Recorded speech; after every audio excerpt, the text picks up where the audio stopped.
In the suffocating silence of a jungle battlefield, one outlawed weapon would defy orders, ignite controversy, and change the fate of an entire assault. Commanders called it illegal. Officers called it reckless. But when a concrete bunker began slaughtering advancing troops, only one man dared to use the forbidden 40mm gun they had banned. What happened next wasn't just an act of disobedience. It was a moment soldiers would later swear sounded like thunder ripping the sky apart. Tonight, you'll witness the true story of courage, defiance, and a weapon command tried to silence, until it became the only thing standing between survival and annihilation. Before we begin, like the video, subscribe to the channel, and comment where you're watching from. Your support keeps these untold war stories alive. Part 1. The order that made a weapon illegal. 700 words. The jungle was already awake before the soldiers were. Humidity clung to uniforms like wet cloth. Rifles sweated in their hands, and the distant drone of insects blended with the low rumble of artillery miles away. Somewhere ahead, hidden beneath vines and camouflage netting, enemy forces had constructed a bunker so well concealed that reconnaissance aircraft had flown over it 3 times without spotting it. From above, it looked like nothing more than another shadow beneath the trees. But on the ground, it was death. Every patrol that approached the sector reported the same thing. Sudden machine gun fire, perfectly aimed, perfectly timed. No muzzle flashes, no visible structure. Just bullets tearing through leaves, flesh, and silence. Men dropped before they even knew where the fire came from. Command labeled it a fortified position and issued strict instructions. Do not engage directly until heavy support arrives. Heavy support never arrived. Supply lines were stretched thin, artillery units were tied to larger offensives, and air support couldn't risk bombing what they couldn't see. So the infantry waited. And waiting, in a jungle war, was its own kind of torture. Mosquitoes carried fever. Rot crept into boots. Nerves frayed. The bunker kept firing. Among the unit was a weapons specialist known for bending rules when lives were at stake. Weeks earlier, he had acquired a 40mm gun, an old anti-aircraft model not authorized for jungle deployment. Command considered it impractical, too heavy, too conspicuous, and far too destructive for close-quarters terrain. Officially, it had been confiscated. Unofficially, it hadn't. He had hidden it. Wrapped in tarp, dismantled into parts, buried beneath supply crates, the weapon waited like a secret no one wanted to acknowledge. The soldier believed something simple. Regulations were written in offices, but survival was decided in mud. Still, if discovered, he could face court-martial. Unauthorized weapons were not a minor violation. They were considered a breakdown of command discipline. And discipline in war was sacred. So he kept quiet, watched, waited. The bunker fired again on the 4th morning. A reconnaissance squad moving through a narrow clearing was cut down in less than 10 seconds. Survivors crawled back shaking, describing bullets striking trees at angles that suggested reinforced firing slits. This wasn't a makeshift position. It was engineered. Angled walls, thick logs, earth packed tight. Standard rifles wouldn't penetrate it. Grenades couldn't reach it. Mortars couldn't see it. The officers gathered around a mud-stained map, frustration tightening every voice. They debated routes, flanking maneuvers, delays. Every option meant more exposure, more casualties, more waiting. That was when the specialist spoke. He didn't raise his voice. He didn't argue. He simply said he had something that could crack the bunker open. The tent fell silent. They asked what he meant. He told them. At first, they thought he was joking. Then they realized he wasn't. The reaction was immediate: anger, disbelief. One lieutenant demanded to know how he had smuggled an illegal weapon into an active zone. Another warned that firing such a gun would reveal their entire position to enemy forces across the valley. A third insisted it violated standing orders and operational doctrine. But outside, another burst of machine gun fire rattled through the trees like tearing cloth. The officers stopped talking. War has a way of changing priorities. The specialist explained calmly. The bunker's logs might stop bullets, but they wouldn't stop a high-explosive 40mm round. One direct hit into a firing slit or support beam could collapse the structure. One shot. That's all it might take. Silence returned. Not the calm silence of agreement. The heavy silence of a decision no one wanted to own. Because if they approved it, they'd be breaking orders. If they refused, more men would die. Somewhere in the jungle, the hidden bunker fired again. And this time, the sound didn't just echo through the trees. It echoed through their choice. No one spoke for nearly 10 seconds after the last burst of gunfire faded. The officers stood over the map, but no one was looking at it anymore. Their eyes were fixed on the specialist. Sweat traced lines through the dirt on his face, yet his expression didn't change. He wasn't pleading, he wasn't dramatic. He simply waited, as if he'd already accepted whatever answer came. One captain finally exhaled slowly. "Show it to us." The specialist nodded once and slipped out of the command tent. Outside, the jungle heat pressed down like a hand. Soldiers nearby pretended not to stare, but word had already begun spreading. Rumors always moved faster than orders. Within minutes, whispers ran through the ranks. "He's got something hidden. Some kind of cannon. They might actually attack the bunker." Hope was dangerous in a battlefield, but it was also contagious. The specialist reached a supply stack near the rear perimeter. Beneath ration crates and spare radio batteries lay a tarp, stained dark with oil and mud. He pulled it back carefully, revealing metal components wrapped in cloth. One by one, he lifted them out. Tripod mount, receiver housing, barrel assembly. Even disassembled, the weapon looked heavy. Industrial, almost defiant. This wasn't jungle warfare equipment. It belonged on open ground, mounted on vehicles, or guarding airfields. Here, among vines and roots, it looked like it had wandered into the wrong war. Behind him, boots approached. The officers stopped short when they saw it. For a moment, none of them spoke. They weren't looking at a theoretical violation anymore. They were looking at cold steel reality. The gun's thick barrel reflected a dull strip of sunlight cutting through the canopy.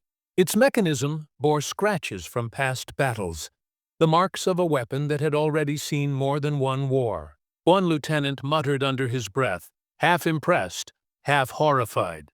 "You actually brought it?" The specialist continued assembling it, hands steady, movements practiced. Bolts tightened, sections locked. Metal clicked into place with mechanical certainty. He didn't rush. Precision mattered more than speed. A weapon like this didn't forgive mistakes. The captain crossed his arms. "If this goes wrong," he said quietly, "there won't be a report. There won't be a hearing. There'll just be consequences." The specialist nodded. "Yes, sir." He didn't ask permission again, because he already knew they hadn't stopped him. Around them, soldiers drifted closer under the excuse of checking gear or adjusting packs. No one wanted to miss what might happen next. Some stared at the weapon with awe, others with unease, a few with something deeper. Desperation. They had seen what the bunker could do. They had carried the wounded. They had zipped body bags. If this gun could stop that, then maybe rules could wait. A distant crack of gunfire snapped through the jungle again. Sharper this time, closer. Leaves trembled as bullets sliced through branches overhead. Instinctively, men ducked. The bunker was firing blind, but it didn't need to see clearly. Its arcs were pre-measured, calculated. Whoever built it knew exactly where advancing troops would move. The captain looked toward the sound, jaw tight. Decision made. He turned back. "You get one shot," he said. "If it fails, we fall back and wait for command authorization. Understood?" "Yes, sir." The specialist lifted the assembled 40mm gun with help from two soldiers. Even together, they strained. The weapon wasn't just heavy, it was stubborn, resisting every step as if testing whether they truly meant to use it. They moved slowly toward a patch of higher ground overlooking the suspected bunker zone. No trail, no markers. Just instinct, map memory, and the faint direction of gunfire. Branches snagged uniforms, roots threatened ankles, sweat blurred vision. Every sound seemed louder now, the creak of metal, the rustle of leaves, the thud of boots. Because somewhere ahead, hidden beneath layers of logs and earth, the bunker waited, watching. The team reached a small rise where the terrain dipped slightly beyond a curtain of foliage. The specialist knelt, setting the tripod legs into the soil. He pressed them down hard until they bit into the ground. Stability meant accuracy. Accuracy meant survival. Behind him, soldiers formed a loose perimeter, scanning the trees. No one spoke. Even the jungle seemed to hold its breath. The specialist loaded the round. A dull metallic click. He adjusted the angle, peering along the sight line toward a patch of greenery that looked no different from anything else. To anyone unfamiliar, it was just plants. To him, it was geometry, angles, trajectory, distance. Somewhere inside that green wall was death. He rested his finger near the trigger. Not yet. He waited for the bunker to fire again. Because when it did, it would reveal itself. The jungle stayed silent. Not peaceful silence. Hunting silence. The kind that made every soldier aware of his own breathing. Every heartbeat sounding louder than it should. Sweat slipped down necks. Fingers tightened around rifle grips. Somewhere far off, a bird called once, then stopped, as if it too sensed something about to break. The specialist didn't move. His eye stayed fixed along the sight line of the 40mm gun, shoulders steady, cheek pressed lightly to the stock. The weapon's weight anchored into the soil like it had grown there. Around him, the men waited, each second stretching thin as wire. They needed the bunker to fire. Without that flash, without that brief hint of direction, they'd be shooting at leaves and shadows. One shot, that was all command had allowed. One chance to prove the forbidden weapon wasn't madness. 10 seconds passed, 20. Then, BRRRT! The jungle exploded. Machine gun fire ripped from the foliage ahead, tearing through branches and spraying splinters into the air. The sound didn't echo like ordinary gunfire. It slammed outward in a tight cone, violent and precise, like metal claws raking through the forest. "There!" someone hissed. The specialist had already seen it. Not the bunker itself, just a flicker, a blink of light between leaves, barely visible. But to him, it was enough. In that fraction of a second, he mapped distance, angle, drop, resistance. His mind didn't think in words, it calculated. He adjusted the barrel 2 degrees left, lowered half an inch, exhaled slowly. Behind him, a soldier whispered a prayer. Another clenched his jaws so hard his teeth hurt. The captain watched without blinking, knowing that if this failed, the next sound they'd hear would be more gunfire, and maybe screams. The bunker fired again. Brrrt! Leaves shredded above them. Dirt spat upward as rounds struck ground nearby. The hidden gunners were sweeping, probing, trying to flush targets into motion. The specialist squeezed the trigger. The world changed. The 40mm gun didn't sound like a rifle. It didn't crack or snap. It detonated. A thunderous blast slammed through the clearing, deeper than thunder, heavier than artillery at distance. The recoil punched into the tripod, driving its legs harder into the earth. Birds erupted from treetops in a frantic storm of wings. The shell tore forward. For a split second, nothing happened. Then the jungle ahead erupted in flame. The explosion didn't just flash. It punched. A violent burst of fire and dirt blasted outward from the greenery, shredding branches, hurling logs, ripping open the camouflage like a curtain yanked aside. Shockwaves slapped leaves flat. Smoke boiled upward in a dark column. And suddenly, the bunker wasn't invisible anymore. Where there had been only plants, there was now a jagged hole punched into a reinforced structure of logs, packed soil, and sandbags.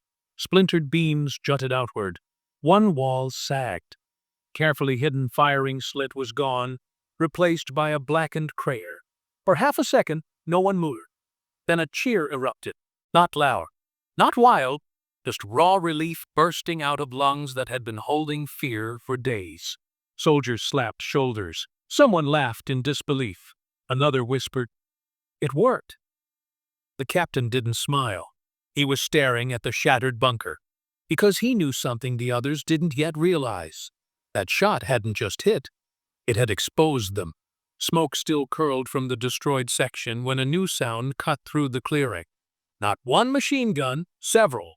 From deeper in the jungle, beyond the shattered bunker, came the unmistakable chatter of multiple weapons being caught and brought to bear. Branches shifted, leaves trembled. The hidden position hadn't been alone. The specialist's head tilted slightly, listening. His expression didn't change, but his eyes sharpened. He recognized that sound instantly. Reinforcements, the defensive network. Overlapping fields of fire. The bunker they destroyed? It was only the front tube of something much larger. A bullet cracked past, snapping a twig inches from a soldier's ear. Another struck dirt near the tripod. The jungle had seen their flash, heard their thunder, marked their location. And now it was answering. The captain's voice cut through the rising tension. "Positions! They know where we are." Rifles came up, boots shifted. Safety catches clicked off. The specialist reached for another round, because the illegal gun still had ammunition left, and the battle was just beginning. The jungle had transformed from a silent predator to a living threat. Smoke curled from the shattered bunker, carrying their location like a flare to every hidden enemy position. Gunfire cracked through the trees, sharper now, closer, and unmistakably deadly. Soldiers ducked instinctively behind roots, fallen logs and mud banks, returning fire where they could, hearts pounding with the knowledge that every second counted. The specialist didn't hesitate. He loaded another 40mm round, feeling the weight of the weapon as both a shield and a hammer. His hands were steady, though sweat stung his eyes. Every calculated movement carried the silent promise.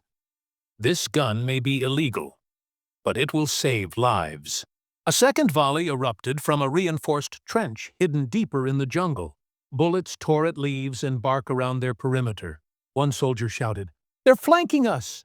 The captain barked orders to reposition, but the jungle was unforgiving.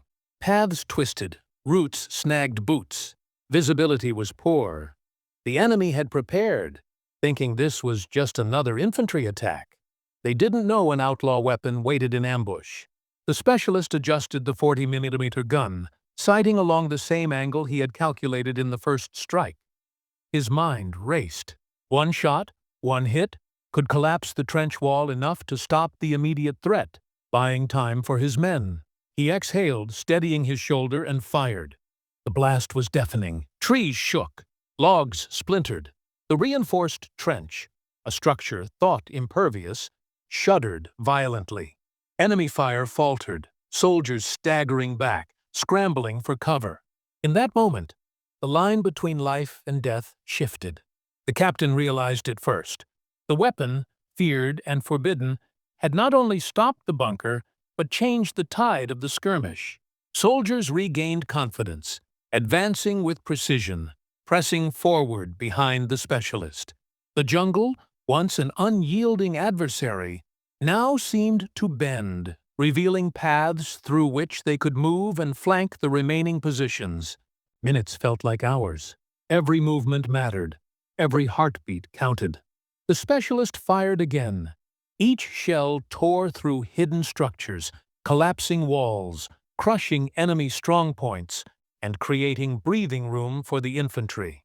The soldiers' morale surged, their fear replaced by awe at the destructive power of a weapon the command had labeled illegal. By the time the last round was fired, the jungle fell into a tense quiet. Smoke hung heavily, and the distant crackle of sporadic gunfire faded as enemy positions crumbled. Soldiers emerged cautiously, checking corners, scanning the foliage. Bodies lay where the bunker had held them, the price of defiance paid in courage, grit, and precise, calculated action.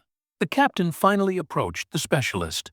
He studied the battered 40mm gun, now smeared with mud and residue from its explosive work, and then looked at the man who had risked court-martial to save lives. "You," "You broke every regulation we had," the captain said quietly. "And you just saved half our unit. I don't know whether to arrest you or salute you." The specialist smiled faintly, exhausted. Dirt smeared across his face. "I followed one rule," he said. "Keep my men alive. Everything else can be argued later." Word of the engagement spread quickly through the ranks. Soldiers whispered about the outlawed weapon and the man who wielded it with precision. Letters would later describe the 40mm gun as a jungle thunderclap, a defiance of orders that had shattered not only walls, but assumptions about obedience and ingenuity in the field.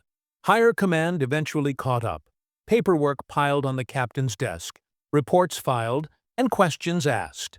There was discipline. There were discussions about legality. But no paperwork could erase the impact of that one day. A forbidden weapon had turned the tide, saved lives, and entered the legends of the soldiers who witnessed it. In the years that followed, the story of the illegal 40mm gun and the jungle bunker became part of military folklore. Veterans recounted it to new soldiers, emphasizing not just the raw power of the weapon, but the courage to act when orders were insufficient. They spoke of the calculated risk, the precision, and the moral choice that defined the battle. And, in the heart of the jungle, where silence once ruled, the memory of that thunderous blast lingered. Proof that sometimes defiance was not rebellion, but survival. If you were amazed by this story, make sure to like this video, subscribe to the channel, and tell us in the comments where you're watching from. Share your thoughts on courage in extreme situations, because history is more than dates and orders. It's about human choice, bravery, and the moments that define us.